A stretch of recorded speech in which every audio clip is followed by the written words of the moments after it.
Thanks to everyone who is joining us today here in the media studio via web cast live as well. Merci à toutes celles et à tous ceux qui sont parmi nous ici aujourd'hui au studio des médias et via la diffusion en direct sur le web.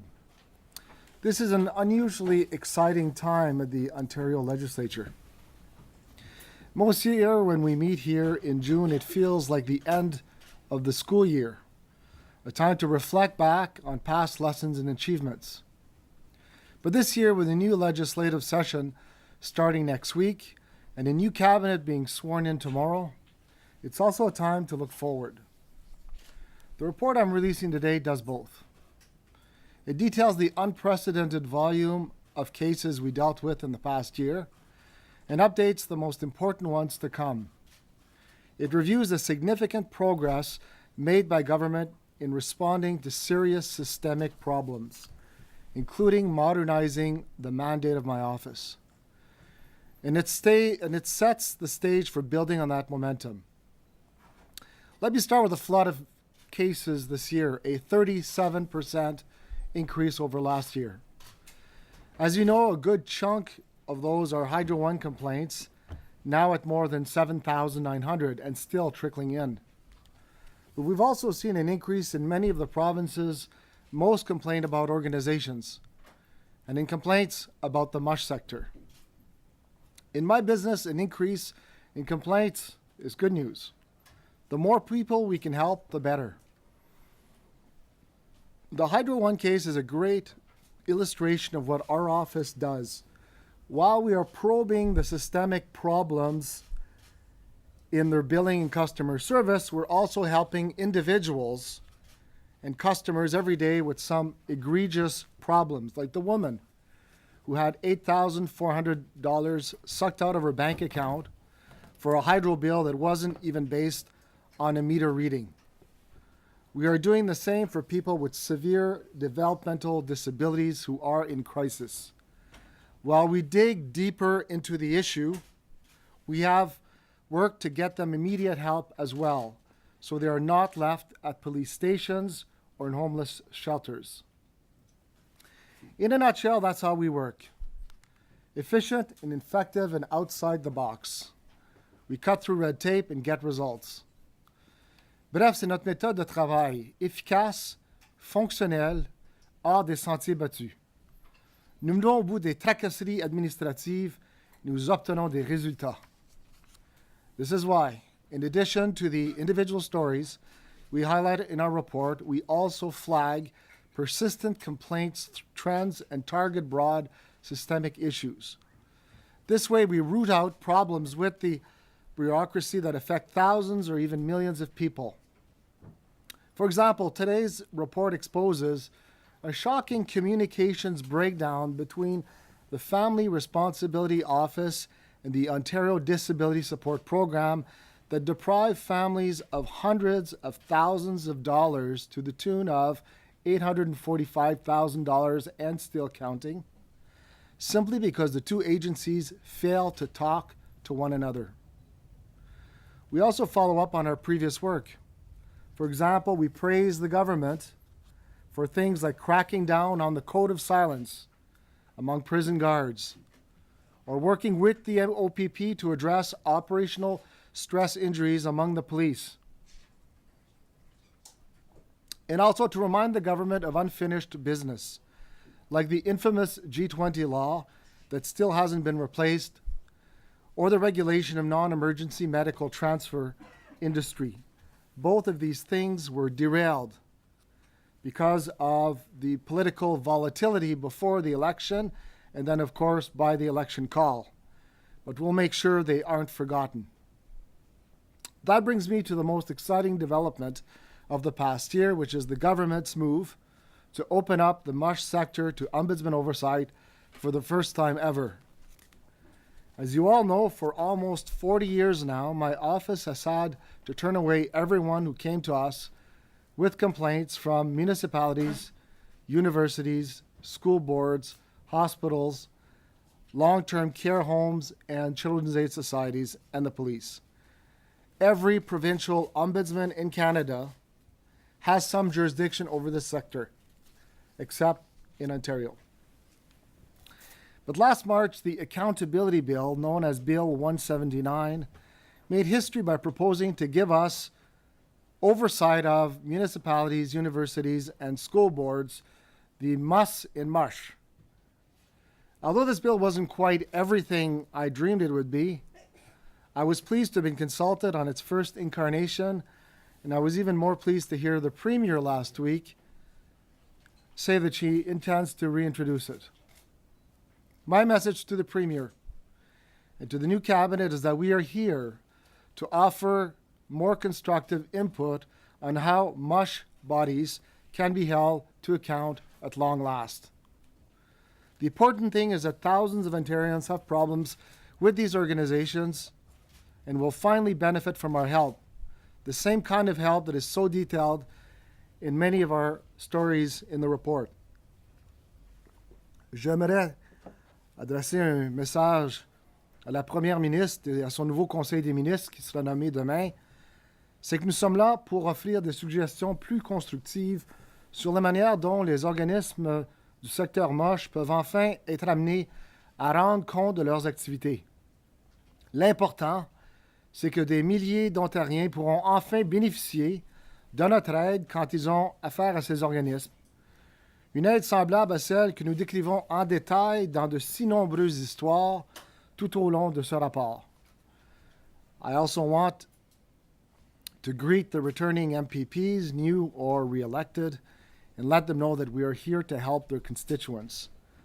Finally, I hope everyone involved in the mush bodies that we might soon oversee will take a look at the report to see that we can help them constructively and productively, just as we do with the hundreds of provincial bodies we oversee. Now, before I take your questions, I want to remind members of the public who are watching via live webcast that I will be doing a live chat at 2 p.m. on our website, and I look forward to hearing from them at that time. Ombudsman, you bring up the topic of ghost licenses again. Is it surprising that after 2-3 years of investigating this, that it's still an issue? Yes, I'm disappointed that there has been no more progress in this area. Basically, there are still many cases outstanding where people who might well have their license suspended for drunk driving are still out there because the ministry has not reconciled those records. So I'm disappointed. On the other hand, I'm told on Friday that there was a new alignment in the public service in that ministry that will allow us to see some progress. The ministry, as I point out in the annual report, had an audit done that confirmed our concerns. And hopefully now we can move forward and get it done because it's just paperwork and it needs to get done because public safety is at risk. Can you speak to a little bit more in detail about the public safety risk? Well, if you have someone whose license should be suspended because he's got a conviction or she has a conviction for drunk driving and it's not suspended, then that person is out there driving and posing a risk to our welfare on the highway. So that is the concern. Vous expliquez l'augmentation du nombre de plaintes. Est-ce qu'il y a plus de problèmes ou c'est que les gens sont plus vigilants? Je pense que les gens sont plus vigilants. Aussi, le profil de notre bureau est très élevé dans les médias et dans les médias sociaux et je crois que ça crée une conscience d'ouverture à notre bureau et puis plus de gens savent qu'on peut les aider. La deuxième raison, c'est évidemment le cas d'Hydro qui a augmenté, gonflé le nombre de plaintes de presque 8000. Just a question about the Hydro One issue you were talking about. You gave the one example of the $8,000+ being taken out of a woman's account. Now, how is that resolved? Does she get that money back? Just imagine all the bills she must have missed during the time that that money was taken away from her. And what is the ultimate result of that? If I went in and took $8,000 out of somebody's bank account, I'd be in a lot of trouble. How is there any punishment attached to this? How is this rectified?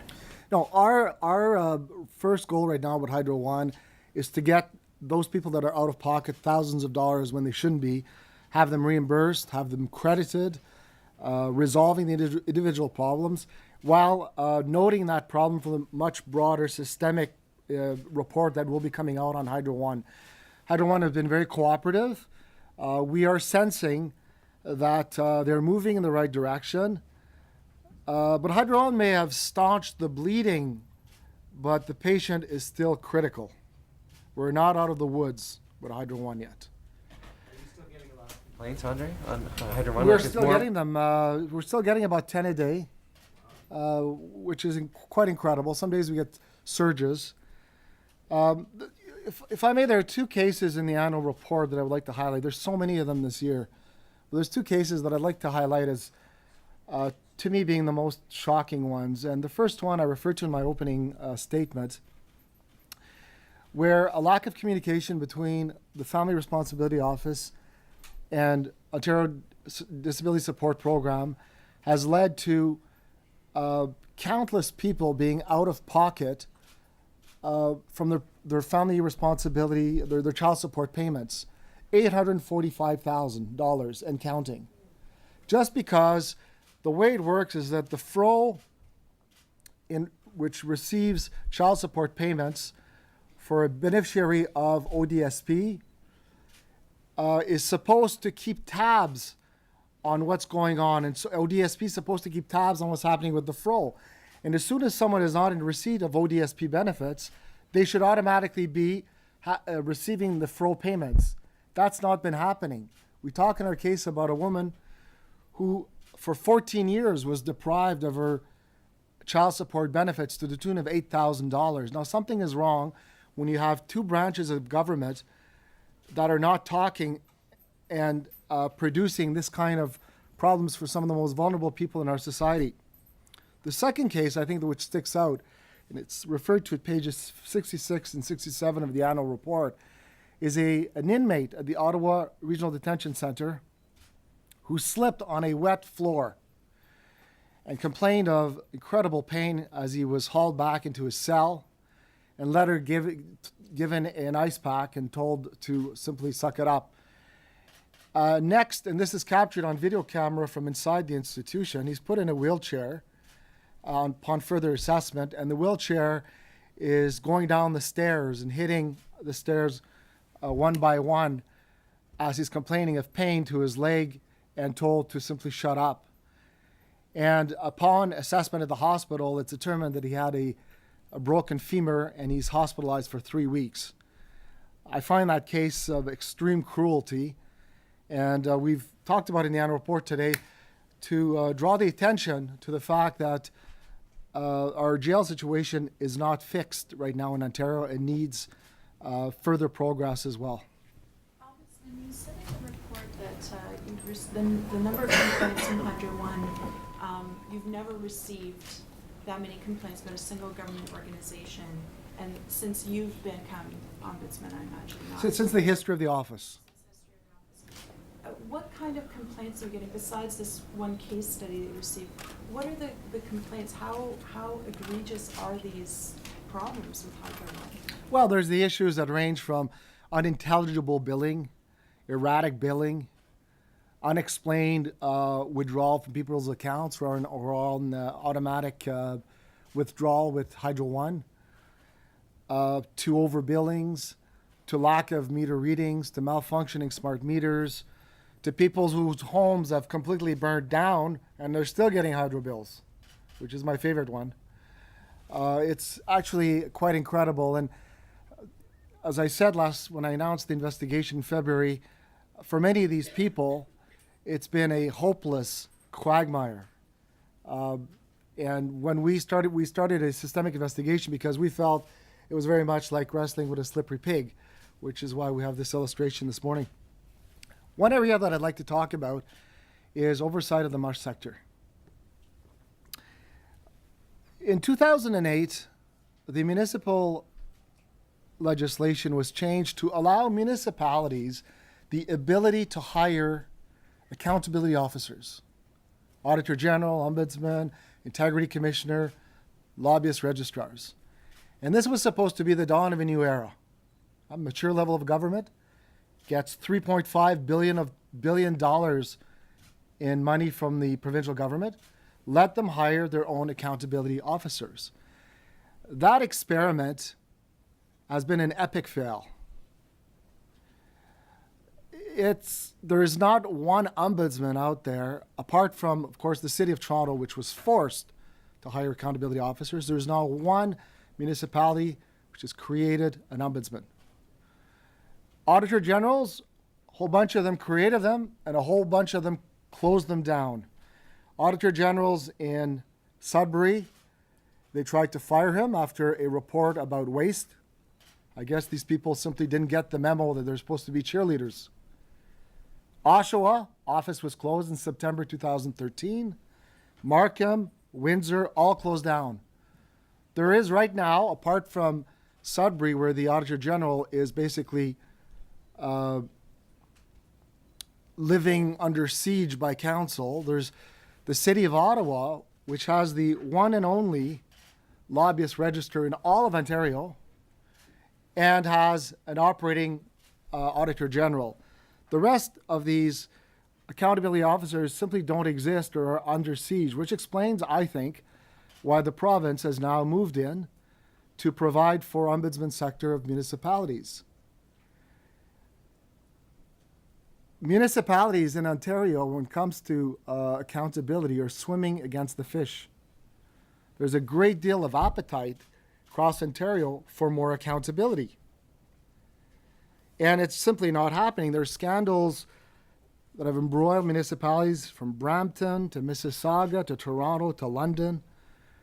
And there are smaller issues that pop up that caught our attention. For example, Hamilton Council, in a public meeting, has decided to ban a certain blogger, I understand, because he blogs too much about public proceedings.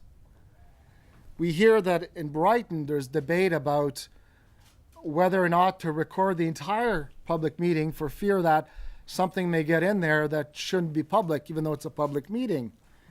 Mississauga last week, council was asked to look at a new policy, 7-page policy, to discourage so-called vexatious complainants, 7-page policy. So it's of no surprise to me that the province has finally decided, hey, if we spend this money provincially, we have to deal with the 7 usual suspects, including the Ombudsman, Auditor General, and so on. What do we have for accountability and checks and balance across Ontario and municipalities? We have virtually nothing. We're worse off than we were in 2008. We are regressing and not progressing. That's why I'm pleased to see that the Premier is committed to reintroducing the Accountability Act as far as providing the Ombudsman oversight of the M sector.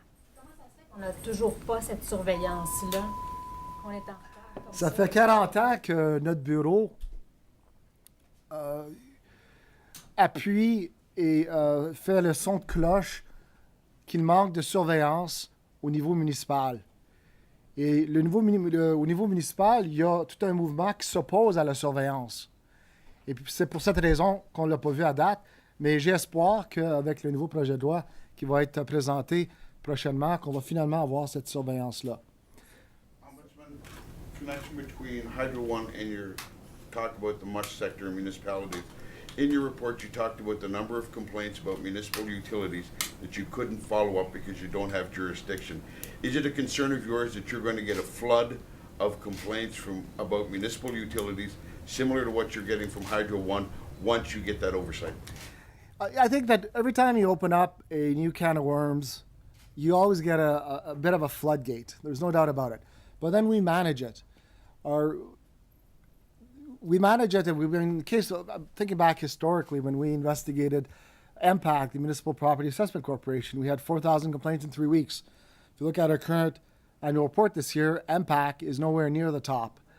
So I expect as you open up new fields of jurisdiction, you will get short-term floodgates, but our office is well equipped to deal with that. We triage, we push back down to the most local level. So for example, if we oversee universities, most universities have their ombudsman. So our first reflex would be to push back the workload to the university ombudsman. So if we oversee municipal hydro corporations, then there would be a blip in the radar, but I'm fairly confident that we'd be able to manage that. If I might, on hydro, the stories we've heard of are terrible, but there are many of them. But there is a a point where obviously those people who are dealing with it, that's a big impact in their lives, but there becomes a point when it's sort of saturated in the media, and well, we've heard these stories. How do we make sure that they actually do change at a Hydro One? And what have you seen that suggests that they might? I know what you're saying. We kind of get desensitized. I mean, we all hear stories, and at one point, it's almost you got to pinch yourself, like another hydro horror story. We have pledged to produce a full report on Hydro One within 9 months. We're on schedule. We announced it in February. And at that point, you will get a full understanding of the issue and how we recommend it be fixed. So far, we have reviewed 20,000 pieces of documentation from Hydro One. We interviewed over 100 people. It's turned out to be a massive investigation, and we will produce a report which will explain where we see the problems and how they should be solved. You know, I was talking to a retired auditor general who deals with Hydro One, and he told me that it took him an hour for him to understand his own bill. And he was saying to me, I pity the simple citizen who tries to get his head around this. And so, you know, the billing has to be transparent. It's got to be understandable, intelligible. So it's one of the numerous issues we're looking at. You talked about needing to push back investigations to the lower level in cases like universities. Bill 179 would have given you oversight over municipalities, but it wouldn't have forced municipalities to actually step up and hire their own ombudsman. Is that a needed reform? That'll be up to municipalities to decide. I think that there should be at least a complaint resolution person, ombudsman, call them what you'd like, to help deal with issues. I don't think the answer is the one we found. We're looking at Mississauga, where there's a 7-page directive on complaints they won't be hearing. We'll be there if Mississauga doesn't want to take them, but I would encourage municipalities to be receptive to local complaints, resolve it locally by all means. The Ombudsman's office has always been an avenue of last resort and should stay that way. And that's clearly our message. Yes, Christina? You raised concerns about the Public Works Protection Act. I mean, most of us Yes. thought it had been replaced. Could you tell us why you still have concerns about that? Yeah, there are outstanding pieces of legislation, and I've listed them in the annual report, that has simply not made their way through the Legislative Assembly. And I understand that things have been volatile there, but we have now a majority government, so there's certainly, if there's the will, there's a way to clean up what's left. And one of the issues is the Public Works Protection Act, clearly an unconstitutional piece of legislation that's still in our books today, that grants the power to conduct arbitrary arrests and detentions, which are clearly contrary to the Charter of Rights and Freedoms. And I find it troublesome that it's still in the books. Now, I would be surprised after everything we've lived through that the government or the police would ever invoke it or use it again. But nonetheless, there's a lot of cleanup to do legislatively. There's also other bills which were presented as a result of some of our reports. The non-emergency medical transportation should be addressed. These are the non-emergency vehicles that are carrying people around in Ontario between hospitals for treatments, for long-term care in hospitals, for non-emergency transportation. Well, that's an unregulated industry in Ontario, which is quite surprising. So you see these entrepreneurs buying ambulances that have 300,000-400,000 kilometers and should be in some junkyard that are being used to ferry people around between long-term care and hospitals. That is an area that's crying out for regulation, and again, has not been dealt with. So there are various pieces of legislation that are outstanding, and I'm hoping that now that the government's being reconstituted and has a majority, we can just put them to rest once and for all, so we can move on with other issues such as Hydro One. Les chiffres de Hydro One, vous avez deux chiffres. Vous avez un chiffre dans votre présentation, puis il y en a un autre dans votre rapport. Donc, vous parlez de 7 900, mais il y a aussi le chiffre de 6 900. Ouais. 6 900, c'était à la date du 31 mars 2014. Et puis à chaque jour, maintenant, je vous parle, je vous dis qu'il y a environ 7 900. Peut-être qu'on est rendu à 8 000 en vous parlant. Les cas continuent à rentrer, les plaintes continuent à s'amasser. The numbers in our annual report regarding Hydro One are constantly evolving and continue to evolve. We may be closer to 8,000 now. By the time we went to print the report or close the report on March 31st, we were at 6,900, but it's always in moving. Those numbers are always moving. They're always increasing, and so that's why from time to time I tweet updates to keep people update on that. Donc, ça se règle pas, ce problème-là d'Hydro One, si ça continue d'augmenter constamment. Tu sais qu'il y en a que c'est des cas qui sont des cas historiques, qui viennent à notre attention, un cas peut-être de l'an dernier, puis à cause d'une raison ou d'une autre, quelqu'un décide finalement, écoute, j'en ai assez avec Hydro 1, on va appeler l'Ombudsman, et puis c'est pour ça qu'on reçoit les appels. Hydro, I notice Hydro often talks about, well, 99% of cases are resolved. And I see these numbers being floated. We will get to the bottom of the numbers exactly during the investigation. I'm not sure where these numbers come from when I hear figures from Hydro One talking about 99% or 95% are all resolved. I fear that it's possibly the numbers that if you're getting, 8,000 complaints, we've got millions of customers, therefore everybody else is happy. I would be skeptical of that conclusion, but it's something we're going to be looking at during the investigation as well. I thank you. Marin, sur le Bureau des obligations familiales, c'est quoi le problème? Il y a un problème de communication?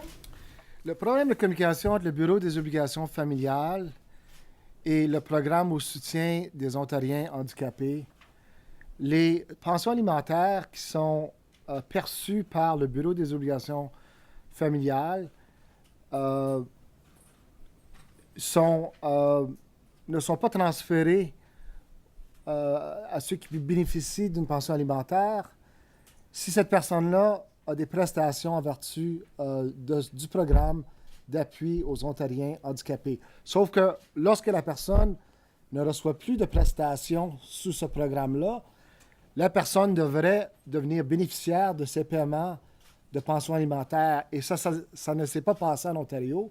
Et puis, il y a 845 000 qui n'ont pas été transférés aux bénéficiaires en Ontario. Voilà le problème. C'est important que les deux agences se parlent parce qu'en ce moment, ça crée des défaillances, des souffrances, puis il faut régler ce problème-là une fois pour tout. Merci.